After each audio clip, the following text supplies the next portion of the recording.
Thanks, Mukesh. Maybe we could start by looking at 2011 for Steria in India. I mean, what did you reach your targets? Did you beat them? And what were the challenges that you really faced in this year? I think financially we achieved all our targets. Financially, we achieved all our targets, met all our KPIs for the year. We also basically had a great delivery environment where we renewed every contract which was about to be renewed 2011, was renewed. Okay. Our attrition was down, our utilization was up, and we added a few hundred net employees into the environment. I think our challenges were more from the perspective of how do we bring transformation into our services line. Because as the model is shifting, it is shifting into cloud, it is shifting to shared services. So we need to start positioning ourselves to provide better, efficient services to our customer. So I think that's what the challenges were. Our domestic market was successful for us. We added roughly a dozen new customers domestically. They range from telecom companies down to consumer electronic companies. Government business.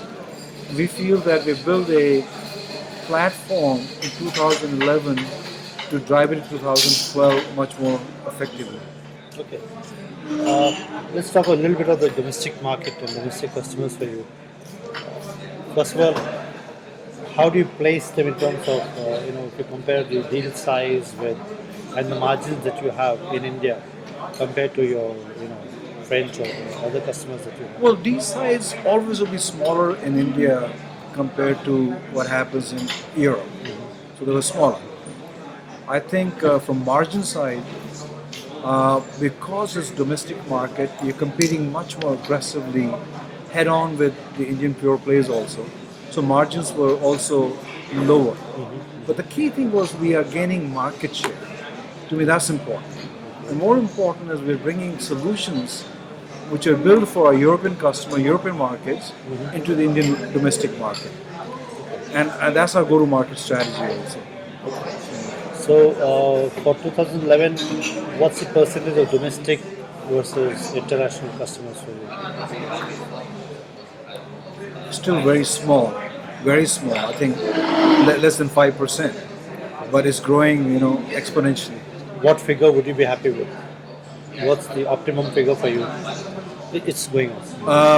Well, you're never happy with any number. I think you just want to grow. What's a good balance between domestic and overseas customers? I think in the next 3 years, if we can have 50-50, that'll be the optimum balance for me. Oh, that means you need to see a dramatic jump in your domestic business. Yeah, we need to. How will you get there? Well, both organically and inorganically. So we're seeing our growth coming in organically. We're looking at opportunities to see if there's something that fits in our need from an acquisition perspective. And we'll look at that also. Okay. But that will also put severe pressure on your margins. Because Indian margins cannot compare with overseas margins. No, but see, it also helps in your bench. So what happens is if you create a bigger bench, you can train leverage in the domestic market and then use it international market for higher billing also. So it works in your favor. How important is India for Steria personally? Oh, very important. I think if you look at today, India domestic market is a $20+ billion market from a services perspective. And it is growing at 18-16%. So in the next few years, the size of the market will be the same as France. Okay. So it becomes very important for us to position ourselves. So that's one. Two is there's a growing business between France and India. We just placed an order or selected the French fighter planes, Rafale, over $20 billion. I believe that's going to drive more business. So I think the trade between India and France will go. And so from that perspective, it is important that Steria has a strong position in Indian domestic market. Okay. And besides looking at the Indian market, Steria India, I mean, since you also cater to overseas customers, how would you place Steria India within the global, global Steria? Well, from headcount perspective, we're roughly 30%, and we would like to see this go up almost 50% in the next few years. So that's one aspect. I think Steria India also is a launch pad for us into rest of Asia Pacific. So the solutions we provide locally, we like to go into Singapore, into Hong Kong, into Malaysia, into Thailand, other geographies also. Okay. When do you get on that road? We already started that. We have a small office with 70, 80 people in Singapore. We're looking at solutions, providing solutions in Malaysia, in Korea, in Vietnam. So that process started last year.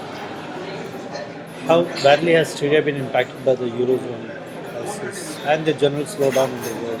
I think business-wise, we have not been impacted, but I think psychologically or mentally, we have prepared our budget process, which is quite conservative for 2012. And so I think, I believe the Euro crisis is an opportunity for Steria. We feel that companies will have to become leaner and meaner, more efficient, and offshoring is an answer for them. But are you seeing, France and Germany have been rather reluctant to go for offshoring. Do you see that changing now and percolating beyond the the top 30 companies in these countries? No, we are not seeing resistance. I'm seeing more in trust. Okay. I'm seeing more visit by French customers. I'm seeing more visit by German customers looking into India from offshoring perspective. But I think if you look at it from a technology perspective, offshoring concept will go away in the next few years because with the cloud coming in, you'll have services on the cloud. Yeah. And it doesn't matter where it's coming from. It could be India, it could be Germany, it could be France, it could be Poland. It doesn't matter as long as you can provide cost-effective services to the customer. So is that an advantage for Steria and is that a challenge for the Indian IT players? I think it's an opportunity for Steria because our customers are still saying, listen, you've been 42 years with us. There's an intimacy with the customer. So I see it's an advantage vis-a-vis pure play. How do you see the Indian IT industry's growth? Do you think they have finally found their mark in Europe or are they still struggling in there? I think in continent Europe, they're still trying to find their mark. It's a complex market. The customer is saying, I want intelligent solution. It's not about just cheaper and faster, it's more than that. They want local facing professionals. So you got to convince the talent locally to work for them. And that's going to be a challenge for Indian pure plays because, a good talent will always want to work for a French company or a German company. And so we have that advantage. We also come with a pedigree of building some of the best solutions for our customers. So there is a trust there which has been there with the customer for a long time. Yes, we have our challenges also. We need to respond to our customers in a much more effective manner, in a flexible manner. So I think when I look at it, it will be challenging for pure plays. It will be challenging for Steria also, but we do have certain advantage, and one of them is our relationship with our customers. The Indian domestic scenario, both political and economic, is it beginning to worry you? Well, I think we have to understand we as a nation have to grow our economy almost 10% a year because we add roughly 10 million new entrants every year. So we have to create 10 million jobs a year. So we have to maintain that momentum. I think what is worrying is that we have a uh, policy paralysis Yeah. because of political indecision making, and that is hurting the momentum.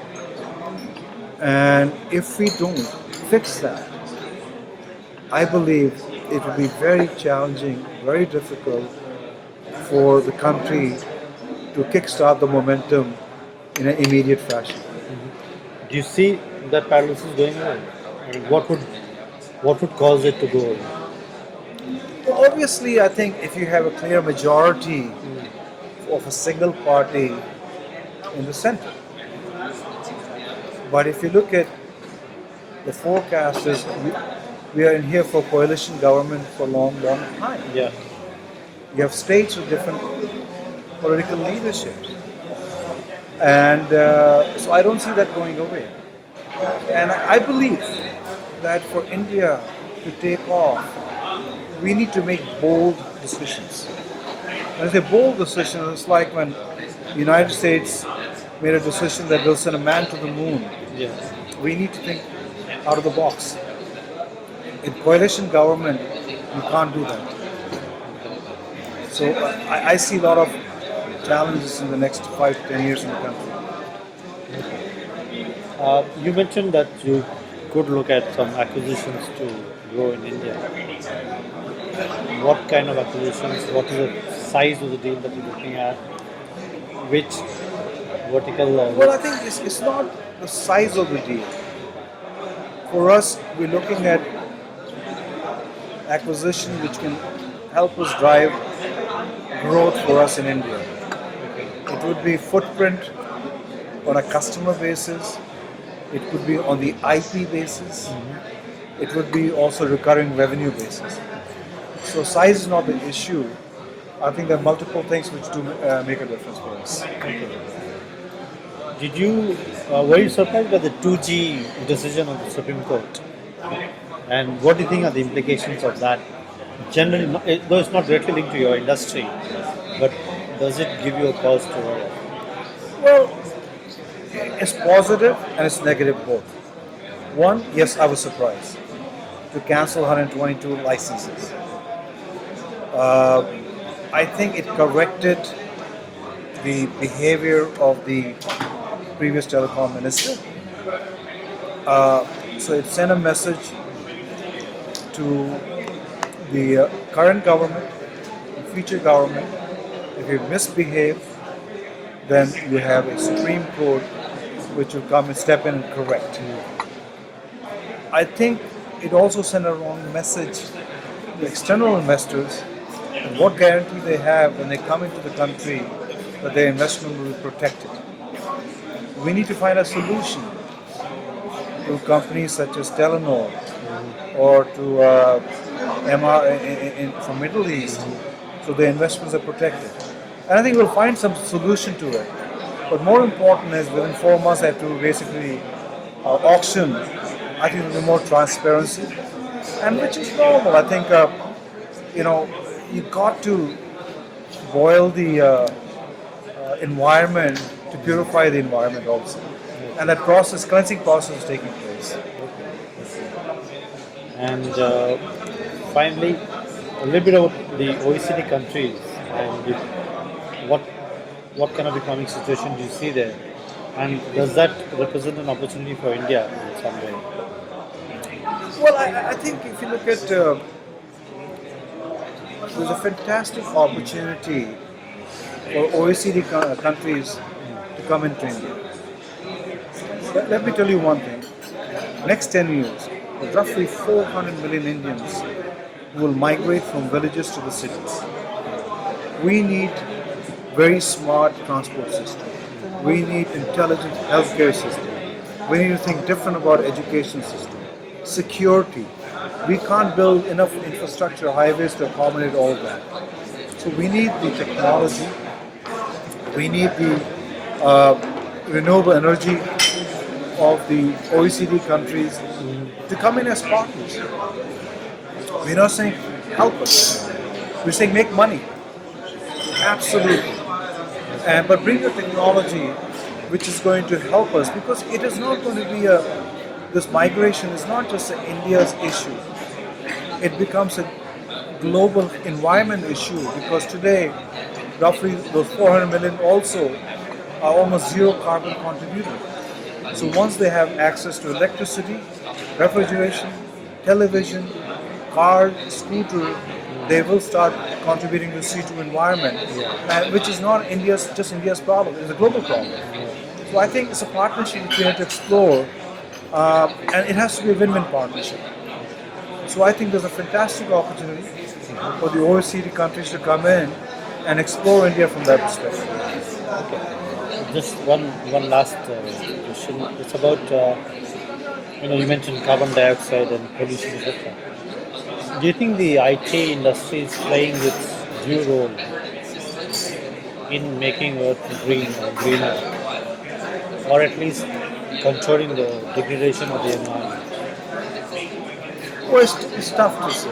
It's tough to say, and I'll tell you why. Because the laptop you produce, the iPads you produce, after 6 months, 12 months, they become redundant, and they become waste.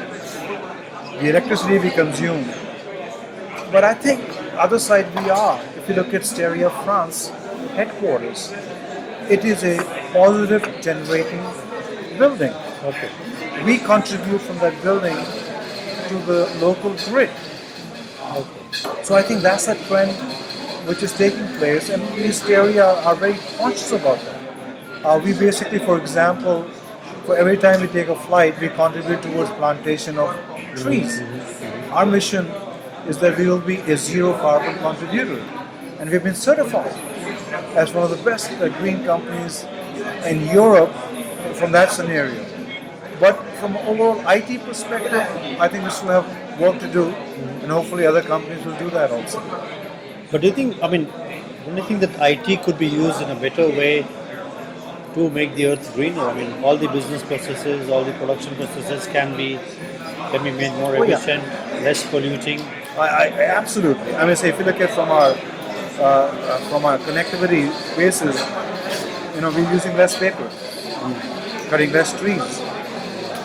So I think IT is stepping in from that perspective. I think IT is coming with intelligent grids, smart grids. So you're able to waste less electricity. We're connecting cities, we're connecting people, we're connecting schools, hospitals, which is generating less CO2 also. So I think from that perspective, I think IT is playing a role. It could play a better role, which is always, we can go in that direction. Thank you. Well, thank you very much. Thanks. It's very nice.